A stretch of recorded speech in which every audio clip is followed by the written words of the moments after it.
সুপ্রতীক নামক এই ছোট্ট রসগোল্লাটার রাইস সেরিমনির ডেকোরেশনে আমার বরমশাই সেদিন ছিলেন, মানে দায়িত্বে ছিলেন।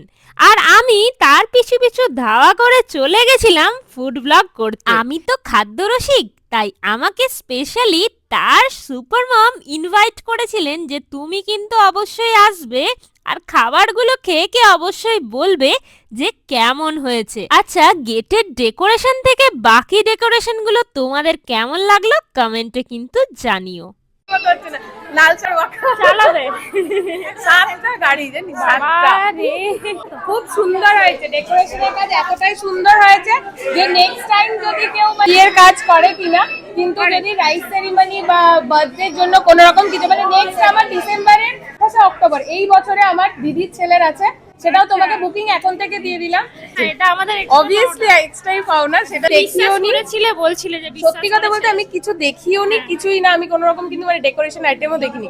সেটার থেকে যে এত সুন্দর একটা আউটপুট পাবো সেটা আমার জন্য অনেক বড় পাওনা। কিছু দেখিনি যে দাদা এটা কিরকম হবে না হবে, আমি শুধু বলেছি এই এই জিনিসগুলো লাগবে। খুব ভালো, থ্যাংক ইউ আসার জন্য। বল, ভালো লেগেছে তো? খুব ভালো লেগেছে, আর আমার তো খুব ভালো লাগে ওর। তুমি বিশ্বাস করে যেটা পেয়েছো তো সব? একদম একদম সবকিছু আমি বুঝতেই পারিনি যে এত সুন্দর একটা অনুষ্ঠান হবে। 28 তারিখের জন্য বুকিং থাকলো। হ্যাঁ একদম, তোমরা এসেছো, আমি খুব খুশি হয়েছি। পিওর অ্যান্ড অনেস্ট রিভিউ পেয়ে মনটাও যেন একদম গার্ডেন গার্ডেন, কারণ ওখানে যতজন ছিলেন তাদের সবার কিন্তু পছন্দ হয়েছিলেন রাইস সেরিমনির ডেকোরেশন। আচ্ছা, কাদের কাদের পছন্দ হয়েছে সেটাও জানান, আর কাদের বেবিদের upcoming rice ceremony, birthday party, যে কোনো ধরনের অনুষ্ঠানের ডেকোরেশন আমার বরমশাই কিন্তু করে থাকেন। এইটা মনে হয় আমার দর্শকরা জানতেন না, তাই ভিডিওর মাধ্যমে সবাইকে জানানোর চেষ্টা করলাম। চলে আসি ভিডিওর প্রসঙ্গে।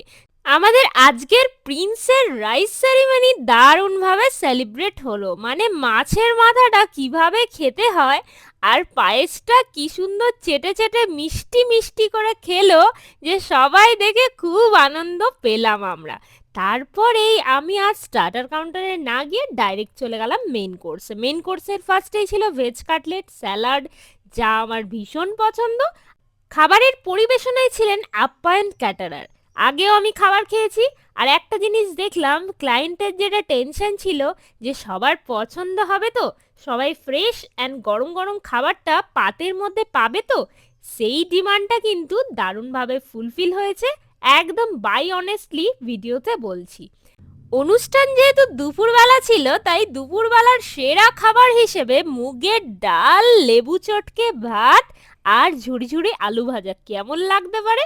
আচ্ছা, সেদিন আমি কোনো রকম ননভেজ আইটেম ট্রাই করিনি। বেশিরভাগ ননভেজ আইটেম মাছ থেকে শুরু করে সব কিছু আমার বরমশাই খেয়েছেন। আর ভেজ আইটেমের মধ্যে এই যে ধোকা অ্যান্ড ছানার ডালনা আমার জাস্ট মুখে এখনও লেগে আছে। আচ্ছা, ওই যে বললাম ননভেজ ট্রাই করিনি, তাই পাতুরিটা আমি খাইনি। আমি ভিডিও করার জন্য ক্যামেরাটা জাস্ট ঘুরিয়ে দেখি, জিভে জল আসা বাধ্য। আমার প্লেট পরিষ্কার হতে না হতেই চলে এলো নলেন গুড়ের মিষ্টি, সন্দেশ, পাঁপড় আর এই গামলা ভর্তি গরম জল। হাত ধুয়ে পেট পুজো করে বেরোনোর আগে আরেকবার ভিডিও করে নিলাম তোমাদের সাথে শেয়ার করব বলে, আর তোমাদের মতামত জানবো বলে। সবার খুব ভালো লেগেছে, আর আমাদেরও খুব খুব ভালো কাটলো এই রসগোল্লার অন্নপ্রাশন অনুষ্ঠান।